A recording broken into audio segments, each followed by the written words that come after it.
Olavo de Carvalho presents the concept of the revolutionary mind as a way of thinking that profoundly reshapes our perceptions of reality, time, morality, and truth. He argues that this mentality is not merely a desire for change, but a cognitive framework marked by inversions that challenge the traditional worldview. The revolutionary mind sees the future not as an uncertain possibility, but as an absolute certainty. A utopian, just society that guides all present actions.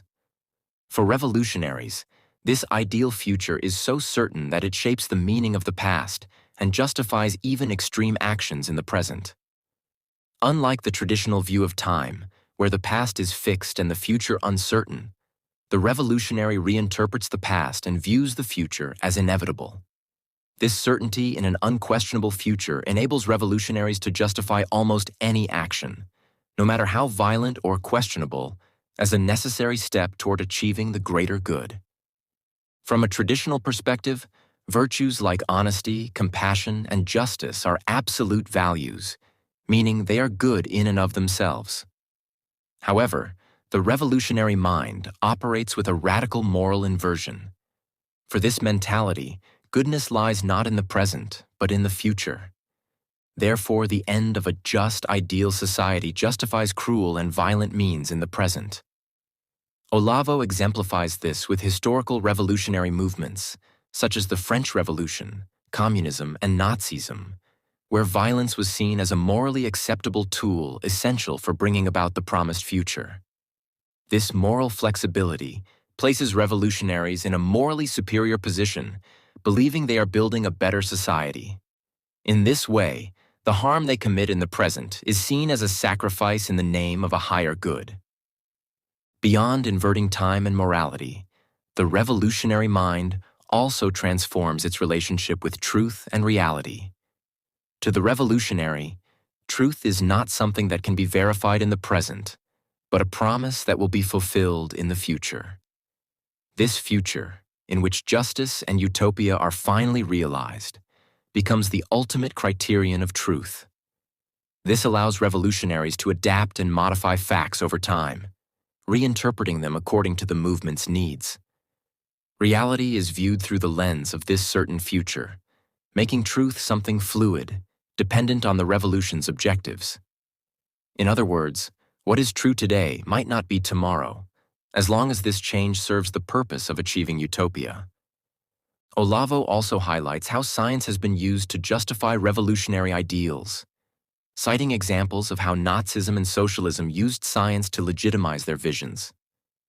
Nazism, for example, used racial biology to support its ideology, while socialism relied on economic science to justify class struggle. Both movements appealed to the authority of science to reinforce and justify their revolutionary goals. However, the revolutionary mind is not defined by any specific ideological content but by its structural inversions. This flexibility allows revolutionary movements to adapt their messages and strategies to different contexts, abandoning ideological principles if necessary to maintain momentum toward their ultimate goal. Comparing different revolutions, Olavo distinguishes between the American Revolution and more radical revolutionary movements like the French and Russian revolutions. He argues that the American Revolution, unlike these other movements, sought to preserve and expand. Existing values and institutions, such as freedom and constitutional order. The founding fathers of the United States were interested in continuity with inherited principles, not in destroying the past to create something entirely new. In contrast, radical revolutions aim for a complete rupture, a destruction of what existed to make way for a new order.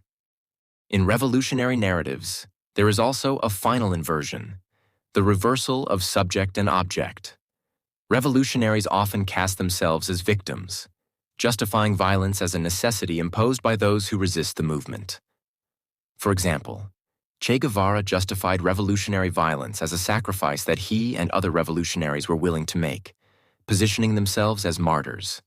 This inversion allows revolutionaries to shift the responsibility for their actions onto their opponents, arguing that resistance to the revolutionary cause is the real reason for any ensuing violence. In this way, Revolutionaries present themselves not as the agents of violence, but as victims of circumstances that compel them to act.